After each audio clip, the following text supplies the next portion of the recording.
Hello and welcome to a Tax Foundation two-part discussion on inflation, debt, and taxes. What could be more fun than that? I'm your host, Will McBride, Vice President of Federal Tax and Economic Policy of the Tax Foundation. And I'm joined in the first part of this discussion by John Cochrane, who I will introduce shortly. The second part of our talk will begin immediately after at 12:30. Before we start, two housekeeping items. This webinar is being recorded and will be available on our website for later viewing. All attendees are muted, but feel free to ask questions using the Q&A button on the bottom banner.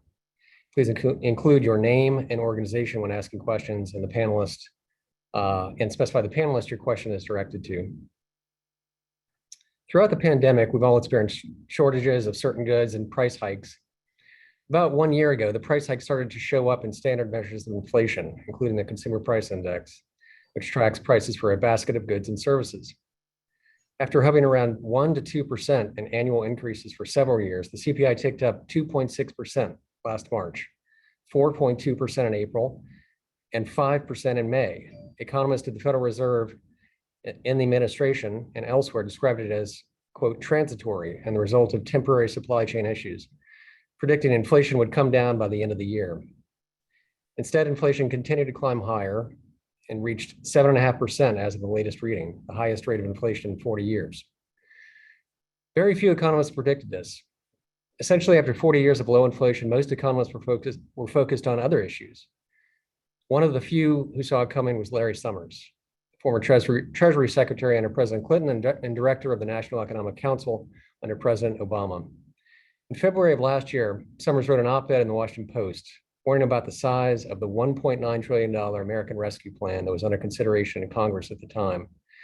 He estimated that the $3 trillion that had already been spent in prior relief packages had gone a long way to address the shortfall in economic output, that the economy was recovering rapidly, and the additional $1.9 trillion was at least 3 times the size of the remaining output gap.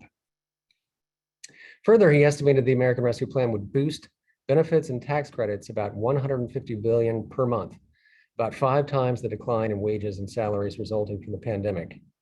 He warned the size of the package could overheat the economy and, quote, set off inflationary pressures of a kind we have not seen in a generation, end quote. Well, inflation has turned out to be even worse than this dire forecast. John Cochrane is another economist who has been sounding the alarm bells about inflation and the recent fiscal stimulus packages, though not on the pages of the Washington Post, but in scholarly articles and in a new book titled The Fiscal Theory of the Price Level. John is a senior fellow at the Hoover Institution, a research associate at the National Bureau of Economic Research, and former professor of finance at the University of Chicago's Booth School of Business and its economics department. We are fortunate to have him here today to discuss this important topic. John, as a first question, what does your research indicate about the causes of this inflation, where it's going from here, and what can be done about it? I'll count that as 3 questions. Larry basically got it right, although I have a different framework for thinking about it. As I added up over the COVID recession, our government printed up about $3 trillion of money and sent people checks. They borrowed another $2 trillion and sent people more checks. So $5 trillion of checks. People started spending it and you get inflation. It's very simple and should have been clear what's happening. I'll especially salute Larry. I've been worried about inflation forever. Only when would our fiscal policies cause inflation? Larry turned around. He was Mr. Secular Stagnation, and he changed his mind when he saw the data coming. So that's even more powerful. Where's it going from here? Now, in that, the Fed, by the way, did not see this coming. Very interesting for those of you who think the Fed sees things coming and knows what to do about it, especially financial. And interest rates are still low. So we've got monetary and financial stimulus and fiscal stimulus going. Where does it go from here? Well, a one-time printing money and throwing it out the window will give you a one-time inflation. So it may go away after it works its way through. We're still a long way on working its way through. My guess is at least another year of this. But then that depends on future monetary and fiscal stimulus. Now, monetary policy is still very slow to act. The Fed's strategy for monetary policy reads like a capsule history of what they did in the 1970s and how it went wrong. Slow to raise interest rates, trying to use inflation to lower unemployment, very reactive. Fiscal policy remains extremely loose, and we've crossed a Rubicon, really. Fiscal policy, once it starts causing inflation, the kinds of large deficits we've been used to may continue to cause inflation as well. And what can be done about it? I guess there'll be follow-up questions on this, but you got to tighten monetary and fiscal policy if you want to slow down inflation. Okay, great.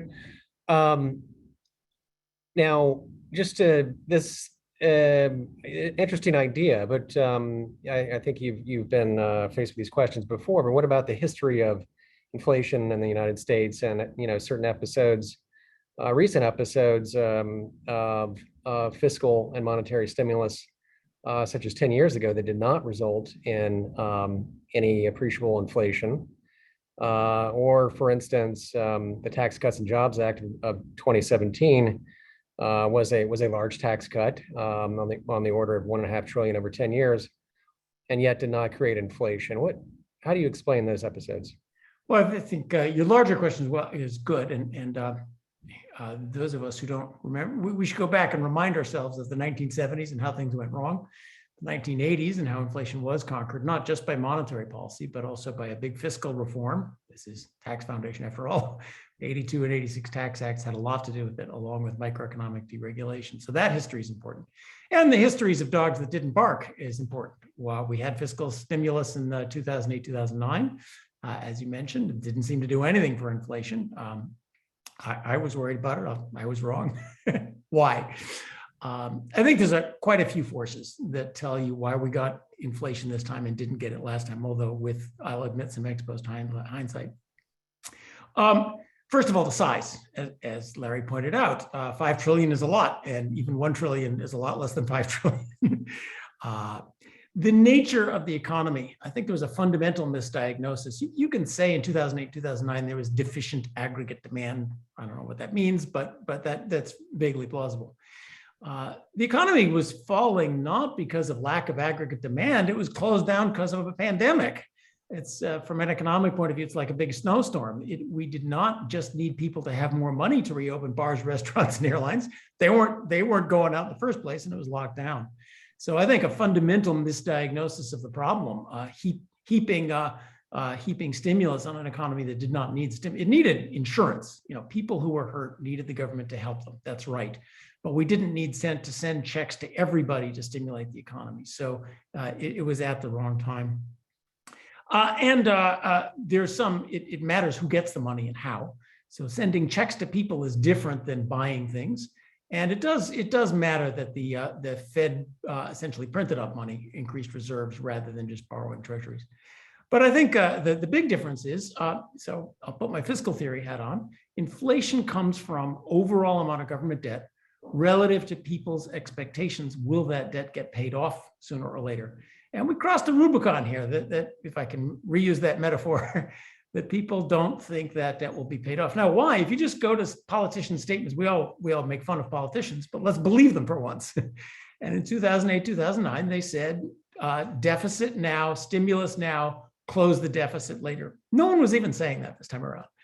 You don't hear any deficit now, repayment later will solve this problem. No, it's just spend money. It was modern monetary theory. It was interest costs on the debt are low. It was fiscal expansion is painless.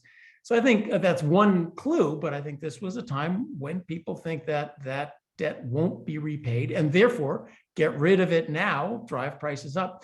That's the dangerous change. Will our future deficits go back to the pattern we had in the last 10 years, or will they just add to inflation? Well, it all depends whether people have lost the faith that government borrowing corresponds to someday in the future we'll pay it back.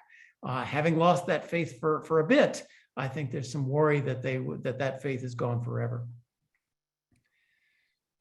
You mentioned microeconomic reforms in the 1980s, and you mentioned in your book that essentially the Federal Reserve can't handle inflation on their own very effectively, that it requires a combination of monetary, fiscal, and microeconomic reforms.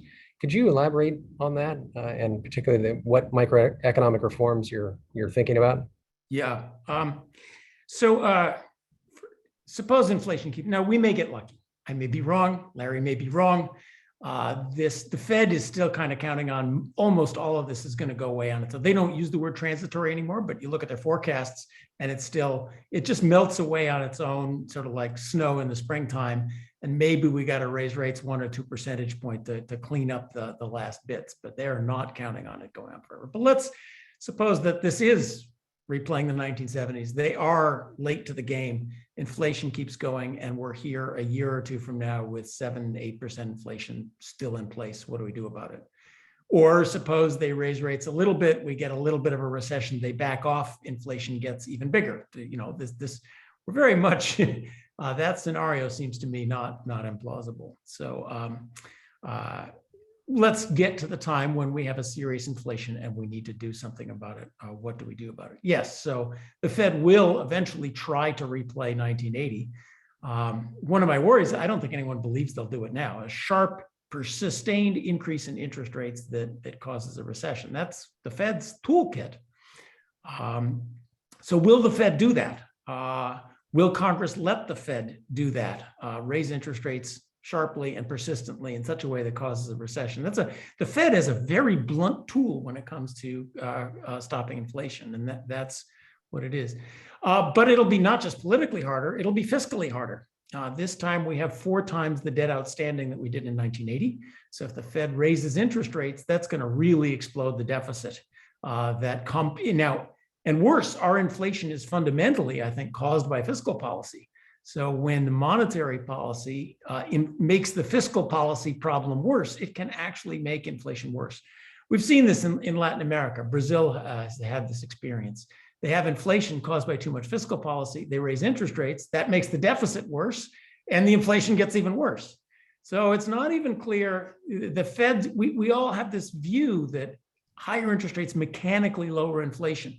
That is actually much less reliable than you think, especially in the shadow of politics and the Fed's unwillingness to cause a big recession, but second, in the shadow of big fiscal policy.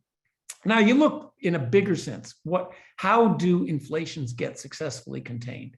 It is never just the central bank on its own raising interest rates. You need fiscal policy as well. If nothing else, the higher interest rates raise the interest costs on the debt. You got to pay those.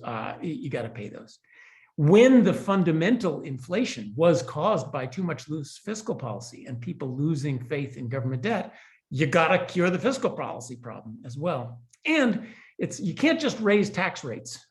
You need tax revenue, and you need less spending. You need surpluses. So that's got to include spending reform. And the easiest way to raise tax revenue, that's tax rate times income. Well, why don't we raise income rather than raising tax rates? Raising tax rates, in fact, hurts the economy, and so it's like climbing uphill in a sand dune. Much easier to reform the tax system and let the economy grow. So, in fact, in the 1980s in the US, we had not just monetary stringency, we had a big tax reform, 82 and 86, something that we haven't seen anything like that since, that lowered marginal rates, broadened the base, and a microeconomic reform. The economy started going, so that by the 1990s, we were rolling in the dough. Economists were actually writing papers about what happens when all the federal debt is paid off. So stopping inflation, now this is not just the US, sort of the historical experience, stopping inflation requires that trifecta of monetary, fiscal, and microeconomic reforms. And in fact, in many cases, Tom Sargent's famous studies of the ends of hyperinflations, when you have a fiscal inflation, fixing the fiscal problem and the microeconomic problem can actually stop the inflation with no monetary stringency whatsoever. So I think it's going to have to be all three. When and if we get to that horrible world a couple of years, maybe 5 or 10 years down the line, even when we have a serious entrenched inflation, high interest rates, stagnant economy, and we got to do something about it. Very interesting. Um, well, let's drill down on that a little bit more and talk about various ways to raise revenue. You mentioned that it's the tax base matters. You don't want to destroy the tax base with higher tax rates. In particular, there's various proposals out there right now to raise revenue. And now we're seeing some proposals to cut tax revenue. And I'm thinking in particular, much of last year we debated the Build Back Better set of, several tax increases, higher rates on individuals and businesses. And then now we're hearing proposals like suspending the gas tax for the remainder of the year as a way to address inflation and those and gas prices. What do you think about these different proposals, and how might they impact inflation and our debt trajectory going forward, and as you point out, most importantly, the economy on which the tax revenue is raised?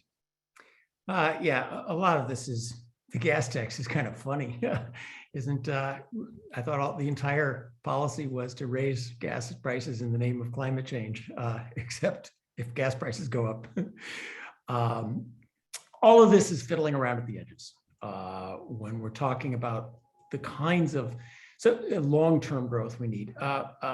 Fundamentally, we're about, over the next 20, 30 years, do people have faith in the US economy and the US government to pay off its debts? As the saying goes, will the US finally do the right thing after we've tried everything else? Especially when I'm putting us ahead a few years, inflation has become entrenched, interest rates have gone up to match the inflation. We're sort of having a stagflationary economy. Temporary austerity doesn't do any good. Raising a little bit of taxes for this year, lowering taxes for this year, that doesn't matter, because we're talking about, do people understand that America is a serious country and will eventually pay off its debts? In fact, a serious country can borrow an immense amount of money. We borrowed a lot of money in World War II because people sort of had confidence that we'd pay it off when the war was done, which we sort of did, and we inflated about half of it away and paid off about half of it. But that's better than most countries in wars. Fundamentally, to regain the confidence that the government needs to borrow, you can't just fiddle around the edges with gas taxes and with personal rates up a little bit and fiddling with deductions in the corporate tax code. You need that confidence that over the long term, we're going back to zero or slightly positive primary surpluses, which was what we had for the years from 1945 until the 1970s. So temporary austerity won't do much good. It really requires fundamental tax reform and spending reform, so that we're doing the things the government has to do, but not throwing money down rat holes, which we're pretty good at. And we're not trying to raise money quickly. There's ways to raise money quickly with taxes that destroys the long run economy. Well, that's not going to work. It's about 10 to 20 years. It's about getting back to not $1 trillion deficits in good times and $5 to $10 trillion every time there's a crisis, which seems to be about once every 10 years. And then Social Security, Medicare, and other entitlements come to kick us. So if you can solve that long run problem, and this is true in history, countries that solve their long run structural problem are actually able to borrow in the short run to get to that long run. Countries that haven't solved that long run problem, like many Latin American countries, can have all sorts of short run central banks raise interest rates, austerity, grab some taxes, and it never does any good. So I'm sorry, all the Build Back Better, the $1 trillion is a drop in the bucket on what we're talking about here. The fiddling around of big Build Back Better as far as taxes versus spending of it is just not, I think, going to be the kind of thing that will make a dent if we're moving into an economy of sustained 7 to 10% inflation. Very interesting. So I take it you don't believe the 10-year budget window that is the obsession of this town, Washington D.C. and the budget debates, I think you're talking about a long run that goes beyond that. Is that right? Yes, it goes beyond that. We've seen what it's 10 years was a nice idea. Let's pay attention to 10 years, not to 1 year. That's better. It's better than 10 years than 1 year. But the number of games that have gone into the 10-year budget window is so then everything gets loaded into year 11. And we all know that we're playing games with the 10-year budget window. So in fact, what we need is a stable, dependable fiscal policy. And loading at games where year 11 everything blows up is obviously not the kind of thing that assures people that we have a stable long-run fiscal policy. Now, in my view, it's time, we're overdue for some fundamental reforms. 1986 on steroids. Our tax system is ridiculously complex, full of all sorts of distortions, cronyisms, payouts, and so forth. It is not designed to raise revenue for the government at minimal economic damage. You state that as the question, and the kinds of answers are, we just need a radical simplification, a broad-based, consumption-based tax, and that raises revenue with minimal economic damage, and all sorts of, we just got to once again get around the table, and everyone's particular ox is going to be gored, but we're all going to have a banquet of whatever of economic growth. That's harder to arrange, but that's, I think, the kind of thing that cures an economy once we get to the point that I hope we don't get to of 7 to 10% inflation with economic stagnation. Interesting. Well, you're very familiar with the not just the U.S. experience, but you've I know in your book you refer to the experience in a lot of other countries in Latin America and elsewhere with inflation and how it ended. What do you think about the likelihood of that sort of scenario happening in the U.S. in which policymakers get serious and do this the big bang reforms to monetary, fiscal, and microeconomic policy levers? I'm thinking of there is the Latin American countries, and that's generally not a happy outcome. But then there's cases like Canada in the 90s that came out of a couple of downgrades in their credit ratings, and it embarked on a fiscal consolidation there, reduced spending and improvements to the tax code. What is your understanding of those different experiences and what the likelihood of the U.S. going down the right path?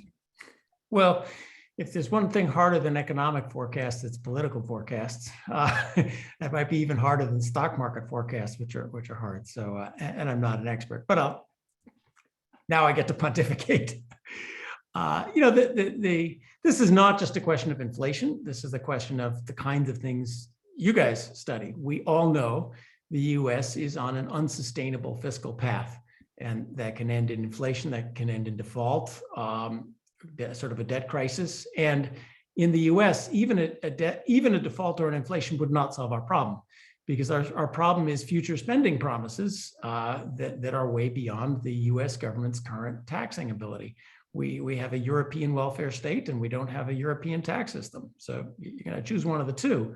I do think, I don't want to be heartless. This is not throw grandma from the train, but I think we can help people who need help at a lot better, at a lot lower cost, and with much less disincentives. One of the big problems of our social programs is that it doesn't just help people, it gives them enormous disincentives not to work, save, invest, and then sort of traps them. So those need reform, not just cut. But what's the chance of this happening? Well, you're sort of asking me, will democracy save itself? Or are we on the road? Are we spiraling on the road to a really what would be a debt crisis in the U.S., whether inflationary or debt crisis, would be a horrendous outcome for us, for democracy, for the world, for civilization. I don't really want to think about how horrible it would be. As you pointed out, other countries are able to do it. Sweden reformed their welfare state and their high taxes and started growing again. Canada had a similar thing in the 1990s.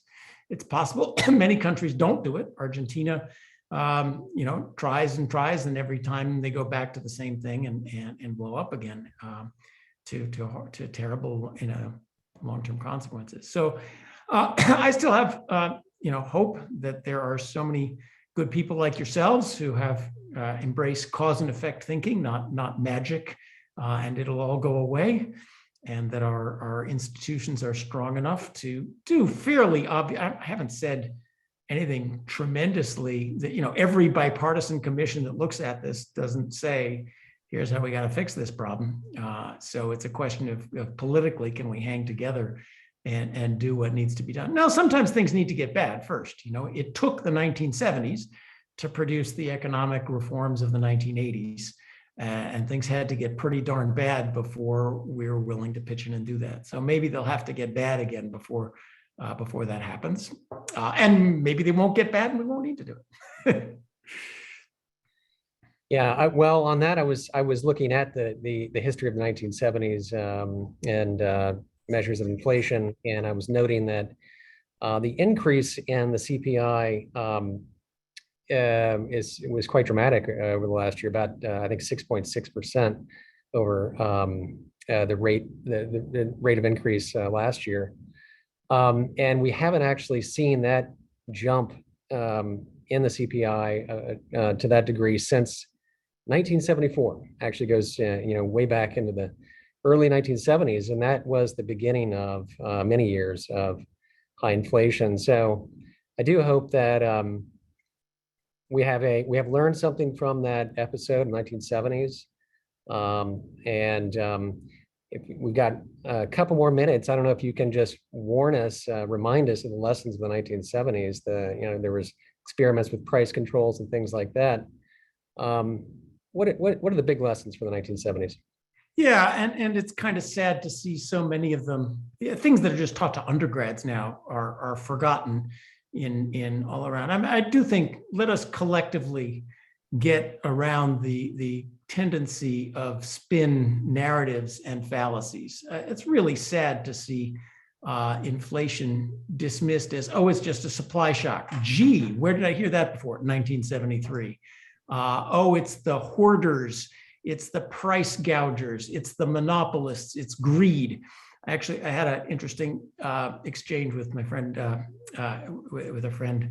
I guess I shouldn't name my friends, but anyway, Emperor Diocletian had an edict blaming his inflation on hoarders and greed and price gougers. Come on, let's not go down the road. I mean, the left has now rediscovered price controls. Oh, price controls, that's a great idea.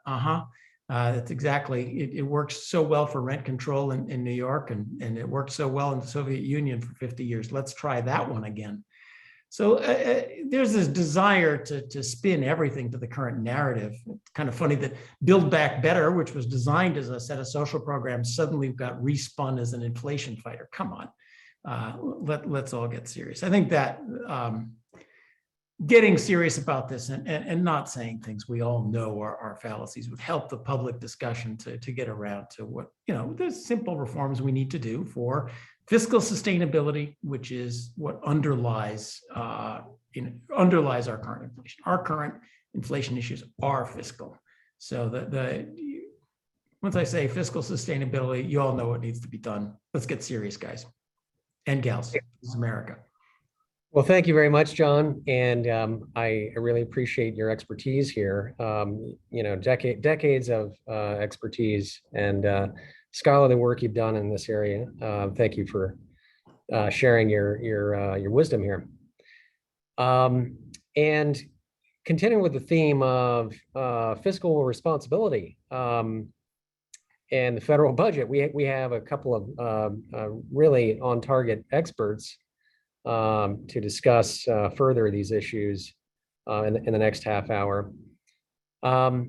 And in particular, we're going to discuss in more detail the current debt trajectory and how current and proposed legislation might impact the debt, the economy, and inflation.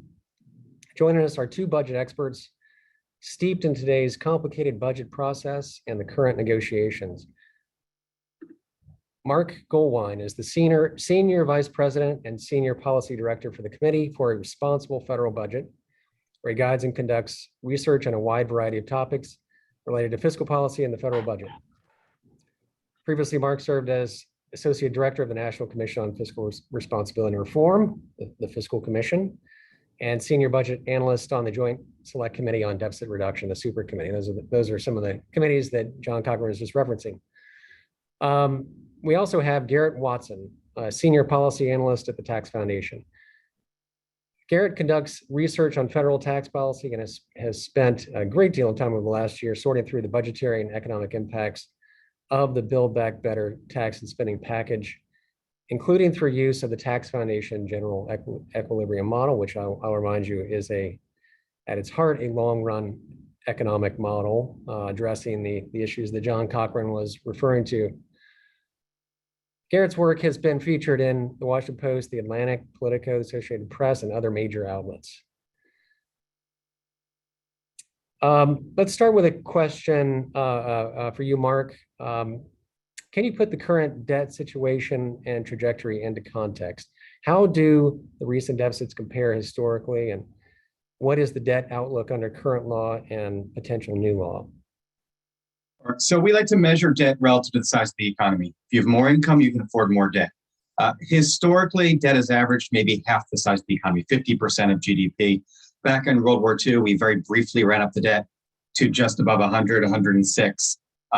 Very temporarily, within 15 years through balanced budgets, we got it back down to that 50% range. We are now approaching those World War II levels. I can't tell you exactly what debt is today, but we're something very close to 100% of GDP.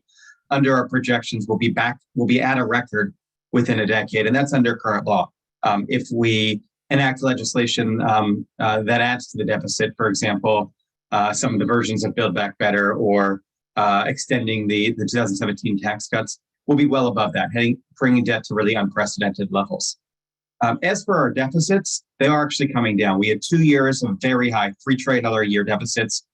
$2 trillion a year, that was COVID relief. With the COVID relief gone, we're back to the normal $1 trillion deficits, which are in fact quite large, but they maybe seem small compared to the $3 trillion of the last 2 years. Great. I know we're all waiting for the CBO forecast to come out any day now, which will be full of interesting forecasts, including on inflation and the debt trajectory. As well, we have another later this year, the Entitlement program trust. We'll get more information about the forecast there from the trustees report. But can you tell us about these entitlement program trust funds, where they stand today? Do they look like they're going to make it financially? Are they? I know in the last forecast from the CBO from last summer, they were scheduled to all go bankrupt over the next 10 years. And that was before factoring in the higher inflation, and the higher inflation should advance those dates of bankruptcy because the benefits are indexed to inflation. What do you think about those trust funds and the entitlement programs going forward? Sure. I'm smirking a little bit because my organization literally just had an event ended about 5 minutes ago on trust funds. So I'm well versed on this right now. But a huge share of the federal budget is programs that are financed sort of self-contained on a trust fund basis. The biggest ones being the Social Security Old Age Program, the Medicare Hospital Insurance Program, Social Security Disability, and the Highway Trust Fund. Those are funded by payroll taxes, or in the case of the Highway Fund, by the gas tax. All are projected to run out in the next 15 years. There's different projections from CBO versus the trustees, but Medicare is probably going to run out around 2026, maybe 2027. Highway Trust Fund, same time, 2026, 2027. And the Old Age Program in the early to mid 2030s. That's not very long from now. If you think about it, if it's 2032, that's 10 years from now. That's when today's youngest retirees are 72. This isn't, we always say you got to fix Social Security for grandkids. Not true. You got to fix it for your grandparents, because under current law, benefits will be cut down to revenue, be cut about 20, 25% within 10 or 15 years for current beneficiaries. So this is something we need to get a grasp on. Now, as for inflation, it does push in both directions. On the one hand, inflation increases cost of living adjustments, COLAs, and Medicare payments, and that makes the programs more expensive. On the other hand, the inflation is flowing through to wages, and so it's increasing the payroll tax revenue. Net, I think it's going to advance the insolvency a few months in each of these programs, but not have a huge difference overall. Okay, thank you very much. Let's turn our attention now to the current legislation that's being bandied about in Congress. As mentioned, Build Back Better was hot debate last year, most of last year, and seems to be less hot these days. But can you tell us, both Mark and Garrett, we could start with Mark and then Garrett. What is the latest on Build Back Better? What items may get traction if negotiations are revived? And how likely might those items impact deficits, debt, tax revenue, and the economy, in particular, inflation in the short run and the long run? What's the saying? Build Back Better is dead. Long live Build Back Better. So the last version of Build Back Better is not coming back. That's very clear at this point. But that doesn't mean that Democrats in Congress are not going to use their reconciliation to move policies forward. It seems like each iteration, from a fiscal responsibility standpoint, the situation is actually getting better. The original iteration was really like a $6 trillion plan when you paced it out. The version that passed the House scaled back. This is Build Back Better did a little bit of everything. It was childcare and pre-K and climate and child tax credit and EITC and housing and equity policy. It was everything, healthcare. The House passed version scaled back some of the stuff, but mostly rather than making things smaller, they made them shorter. They had some policies expire after 1 year, after 2 years, after 6 years. And so while on paper it was a little bit of a deficit increaser, about $200 billion, I believe, if those programs were all extended, we'd be talking about $2.5 trillion of deficit increases. That was a no-go for Senator Manchin in particular, but several others.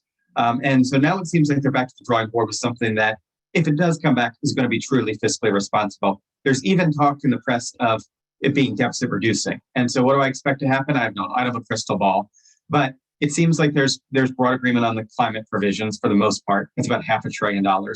Seems like there's some agreement on some of the healthcare provisions to continue ACA expansion, possibly fund long-term care. There may be some agreement on universal pre-K, for example.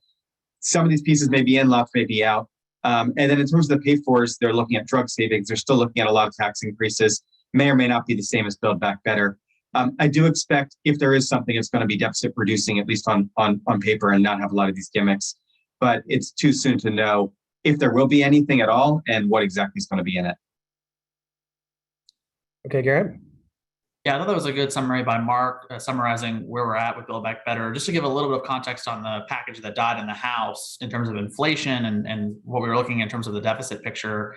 The House version of Build Back Better that died was estimated to spend about $2.1 trillion, including tax credits, that had been offset by about $1.9 trillion in additional offsets and tax revenue. So as Mark mentioned, that's about $159 billion over 10 years as estimated by CBO. At the Tax Foundation, we found that could be upwards of $500 billion if the offsets didn't bring as much revenue as expected by the CBO estimates. And the reason why that was important is even though that top line number is a net deficit, the pattern of that spending in that original package was concerning from an inflation perspective because it was going to run deficits primarily in the first few years from 2022 to 2025. And that's because the costs were front loaded. As Mark had mentioned, there was the 1 year extension of the child tax credit expansion, which was about $100 billion. There was the state and local tax deduction expansion, bringing that up to $80,000 limit. And the offsets were being phased in, including the corporate tax increases that were proposed and a few of the other offsets. And so that really generated a pattern of the deficit, which had a net deficit in the first few years and net surplus later on. And the concern was that could generate some short-term pressure in terms of inflation in the short run. That may change, of course, quite a bit in this next package, depending on the pattern of spending and offsets in this slimmed down version of BBB or whatever it's now called, going even above and beyond and generating a net surplus to pay down our debt. though there are still a lot of questions on the tax side that need to be resolved. Though there does seem to be broad agreement amongst the Democratic caucus for tax increases on higher earners and corporations, there were a lot of question marks as it relates to those offsets that still need to be resolved. And that includes what to do about the state and local tax deduction. There's still a lot of disagreement amongst the caucus in the Senate and the House about that. What to do with the child tax credit, whether or not it'll make it in. It seems like every other week we hear different possibilities there. And that's a big driver in terms of costs. And the way they handled that in the House version, of course, was to just extend it for 1 year and hope that they could extend that further later on and find future offsets. But with Senator Manchin and others' insistence that these programs are made permanent, they may need to think about alternatives there, including additional disagreements about work requirements.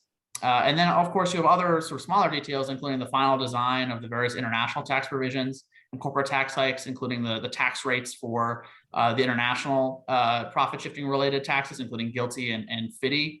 Those rates had not been finalized across both chambers. And then most notably, the timing of these tax increases. Will they push the start date into 2023 and 2024? Or will there be discussion of retroactivity? And that's also important from an inflation perspective, just because that's going to have an impact on whether or not cash is put in or taken out of the economy on net from fiscal policy. And that goes back to my sort of bottom line conclusion here, which is that the inflation impact of these tax changes will really hinge on the timing of the offsets and how they balance out with the short-term spending. And it's possible it could even fight inflation if it was on net deficit reducing. It's just a question if the political alignment comes together to actually produce such a package. A lot up in the air there. Okay. So we shall see very soon, I suppose. Now, there's other proposals circulating in Congress. We mentioned the gas tax suspension that a few senators have proposed. That one is new and surprising to many of us. There's also a couple of bills that are circulating relating to competition if you could start with you again, Mark, and then Garrett, comment on those current bills, likelihood of passage, what the debt impacts would be. Are they financed, and by what means? Go ahead, Mark. Yeah, I mean, I think it's important to try to understand what is Congress trying to do right now. You had the panel before, and there may be some slight disagreement, but it's pretty clear that our inflation is fundamentally driven by the fact that we poured an awful lot of demand into an economy. All economies are supply constrained, but into an economy that's especially supply constrained because we're coming out of a pandemic, and we still are in the pandemic in some ways. That's been very clear. Politicians are trying to tinker around the margins to find little places where prices are increasing and address them. In some cases, I think this is very worthwhile, even though the effects on inflation are kind of marginal, right? So I think one of the proposals you're talking about would expand our chip production in the United States. Some disagreement with the details, but that's about $50 billion that's going to be invested in actual production of material that can improve our productive capacity. That has the potential to bring down inflation slightly. Even if it doesn't, it's probably kind of reasonable, go at slightly increasing our growth. And we have on the other side the gas tax holiday. This is one of those that looks like it's going to reduce inflation, but is actually going to do the opposite. We've estimated if you suspend the gas tax for the rest of the year, it'd be about $20 billion of lost revenue. It will look like inflation is coming down a little bit. It's an 18-cent cut in your taxes. Some of that is going to be offset by higher gas prices. So let's say maybe people face 9 cents, 5 cents less at the pump. That's going to feel good for a little bit.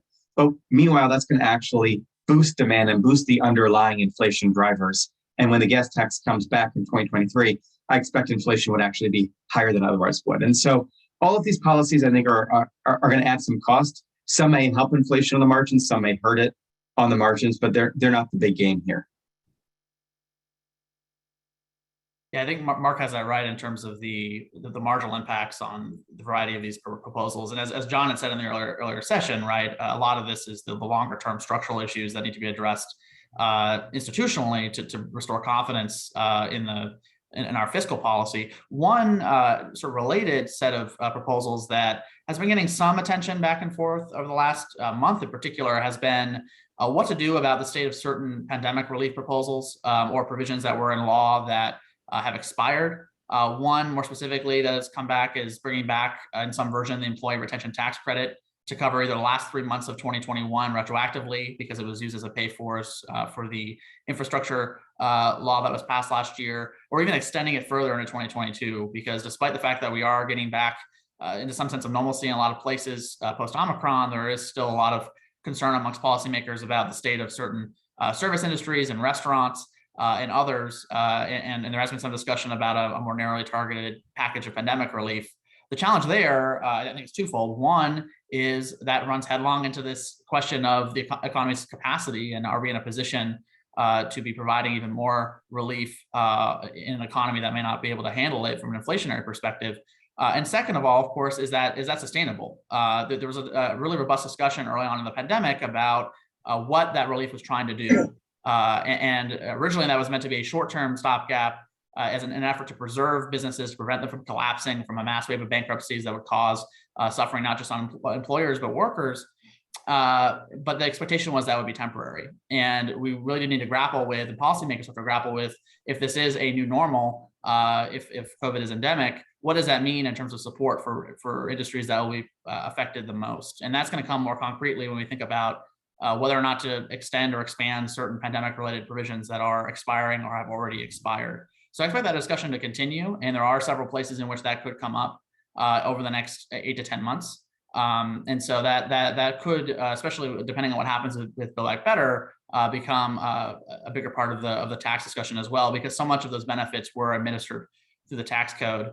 And finally, I think related to the supply issues that Mark had mentioned, there has been, maybe it hasn't percolated quite to the policymaker level yet, but a very interesting policy discussion about how to increase the supply in the economy overall. And we're seeing that in a variety of different forms that I think is pretty productive. We see it in the form of the way Janet Yellen talks about the new supply side economics of the center left. We're seeing it in the abundance agenda that some people are promoting on the tech and innovation side of things. And I think there is an opportunity just more broadly from a policy perspective to use that productively, not just in the short run, but in the long run, which will not only combat inflation, but try to really emphasize the importance of dynamism and abundance in the American economy. Yeah, just to jump on what Garrett was saying before, I think it's important to think about more COVID spending in two really different buckets. On the one hand, the administration is asking for money for things like vaccines and tests and treatments. That's actually going to, to the extent that that's not really about the economy, it's about the public health situation. But to the extent it's about the economy, that's actually going to help us on the supply side, right? It's going to make it easier for you to get back to work faster. It's going to make less absences. And then there's the quote unquote COVID relief. And it made an awful lot of sense to have COVID relief in the 2020 legislation when the economy was shut down and slowing down. There was an argument for it in the 2021 legislation, although I thought that we went way too far with the American Rescue Plan. There isn't much case for it now, certainly not from a macroeconomic perspective. And in fact, we do have some continued ongoing COVID relief that is probably putting upward pressure on prices in unnecessary ways. People are continuing to not have to pay back their student loans. That moratorium, again, made sense in 2020. The most recent continuation made very little sense, and continuing further is just going to add inflationary pressures. States are continuing to get additional funding from the federal government through a higher Medicaid match, despite the fact that every state in the country is basically swimming in debt. They have more money than they know what to do with. And we're continuing to pay Medicare physicians higher and hospitals higher than their normal rate. So we are continuing to push COVID relief into the economy, even seeing that the economy is extremely oversaturated. So your forecast on inflation is up and up? My forecast wouldn't be up from 2021, but I think inflation is going to remain elevated. So, CPI grew 6.7% in 2021. I'm hopeful that we're not going to be that high in 2022, but nor do I believe we're headed back to our 2% target in the near term. Garrett, any forecast there? Yeah, I think this year is a pretty pivotal year to see whether or not we see a return back to something closer than trend. And of course, there is a large sort of spectrum of potential outcomes, right? Where maybe inflation comes down a little bit, but still remains elevated relative to pre-pandemic levels. And the other interesting place to watch that I think doesn't necessarily prove anything one way or the other, but is helpful in getting some insight is just looking at the relative experience of other countries, right? When you're looking at the Eurozone, you're looking at Japan, looking at other places that may be seeing price increases as well. Comparing that to their fiscal situation and the supply chain situation might be insightful too over the next couple of years. Though I don't expect that to come to any definitive conclusion amongst the people who disagree about the core drivers of the phenomenon. Okay, let's we've got a question from one of our audience members about long-term solutions, structural reforms, both on the spending and revenue side. The proposal is on the spending side to address entitlements, Medicare, and Social Security. And then on the revenue side, introduce a value-added tax. What do we think of that combination? Would you recommend something else, or is that a reasonable first step? We'll start with you first, Mark. Yeah, that sounds great. Obviously, it matters what those entitlement reforms are, but there's ample room to reduce Medicare cost or reduce Medicare cost growth without much lowering the value of benefits or even increasing beneficiary costs. And by the way, I do think beneficiaries can contribute more, but there's so much more we can do before that, equalizing payments we make between various types of providers, getting more efficient delivery of care, better incentives for people to use their care more efficiently, addressing excess costs. Medicare Advantage plans, for example, are more efficient than fee-for-service, and yet we pay them more. The government's getting none of the benefit of that efficiency. On Social Security, there's lots of things we need to do. I think more progressive benefit formula. I think about the supply side a lot, and so adjustments to the retirement age and to other policies that are actually discouraging work would be helpful a lot with, increasing our overall wealth. And then a value-added tax, I think, is a great way to raise revenue. You need to balance that with the distributional effect, and so you may want to consider coupling it with other changes to the income tax or using it to replace parts of some form of taxation. But I think that's the great bones of a possible package to get our fiscal house in order. Karen? A statistic that I find really interesting on the entitlement side, of course, is when you look at the baseline net deficits over the next, say, 50 years from CBO and elsewhere, when you extract out the entitlement spending and you look at the rest of the discretionary budget, it's close to balance. And so virtually all of the net deficit is coming from those Social Security, Medicare alone. And so, yeah, that's going to be a key component to getting ourselves stabilized. On the tax side, with the value-added tax, really interesting part of, I think, the tax discussion right now, particularly because it is notable that the U.S. does not have a federal level consumption tax of that scale that is used to fund social insurance and social welfare programs in other industrialized countries. Though I think it will be both administratively and politically a really uphill battle, because there are several questions that need to be resolved. The biggest of which, as Mark mentioned, is the distribution, in that it typically affects lower income folks more than higher income folks, though you can think of items like a rebate or other tax changes that may help ameliorate that. And then there's also, of course, the discussion of how that value-added tax would fit within the architecture of the U.S. Sort of fiscal position and tax system. Would it be, for example, used to replace or partially replace other more economic and productive taxes on capital? That would be something that a lot of folks in the tax context may find compelling, but some people may very much oppose that and want to use that on top of the existing system as a revenue raiser. So whether or not it's a tool for tax reform in the classic sense, or as a way to provide a more robust social safety net, would be a pretty important related part of that discussion. Because as much as many of us love sort of classic tax reforms in the 86 style, so much of our tax conversation is intimately tied to revenue needs and spending. And we see this with Build Back Better and elsewhere. And so I think any discussion about the value-added tax, its future in the US, will be tied to that as well, which makes it just a more uphill battle for folks who find that to be a compelling solution on paper. Great. Well, let's see, we have about 5 minutes left. There's a question from the audience about current revenues coming in much higher than what was forecast by the CBO a couple of years ago. So particularly Tax Cuts and Jobs Act is generating very high corporate and individual income tax revenues, currently running about 30% above last year's levels, which were already far higher than was forecast. Any thoughts there about what that means going forward for fiscal sustainability? Mark? Well, I don't think this indicates that the Tax Cuts and Jobs Act paid for itself. Prior to the pandemic, revenue was pretty much trucking along as CBO had projected it post Tax Cuts and Jobs Act, with some difference in how much was coming from payroll versus income versus corporate. We've seen a huge increase in revenue basically post-pandemic. And a lot of that is because of how we've juiced the economy through some of that's literal inflation. Others is the ways that we've juiced the economy through and after the pandemic. I do hope that the revenue is sustained and then the inflation comes under control. The risk is if the revenue is sustaining because the inflation is continuing to cascade, then we have as big a spending problem as we have a revenue solution. So I'm hopeful, but I'm not optimistic that we're turning a corner. Garrett? Yeah, the change in the sort of the actual revenue captured versus expectations has been interesting, especially if you compare it to CBO expectations prior to TCJA. Though Mark is right, there's so many other factors that drive that increase in revenue, including the pandemic relief, inflation, potentially some timing changes as it relates to expectations of tax increases with Build Back Better. That may drive part of it as well. Though we are seeing this, of course, across the board, not just nationally, but also at the state level, right? Where you look at sales tax data, local income taxes, all that revenue is up relative to what was expected. And I think the one thing that we can point to is that this does show it is very hard to do this kind of forecasting. And actually relates to the inflation discussion, right? In that our forecasts of, for example, state level revenue are 180 degrees from what actually happened.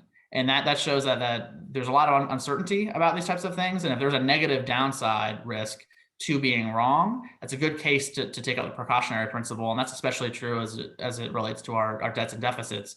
If we assume, for example, that interest rates are going to remain low for the next 30 to 50 years. This is something that Brian Riedel at Manhattan Institute has really emphasized. And I think it's important in the revenue situation, how different it's been relative to expectations is a great example of that. Great.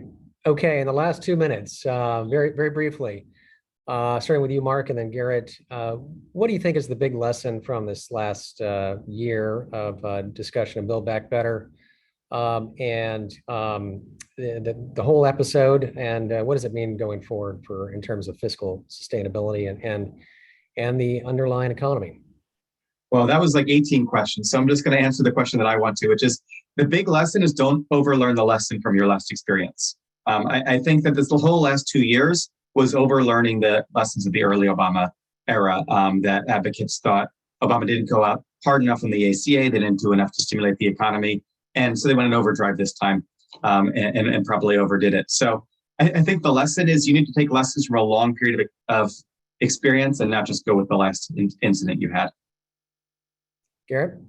I think that's right. And then the second thing, maybe it's a little bit of a twist on that same conclusion is that bipartisanship is underrated sometimes. When you look at least the things we did right in the last 2 years when it comes to the pandemic relief, when you look at the CARES Act, which is, I think, one of the more successful relief packages we've passed in our history, it was passed on a bipartisan basis during an emergency. And we've seen that sort of degraded, of course, as the pandemic has gone on, and we've culminating in a pretty partisan Build Back Better process that, to be fair, was mirrored in the Tax Cuts and Jobs Act debate to some extent in 2017.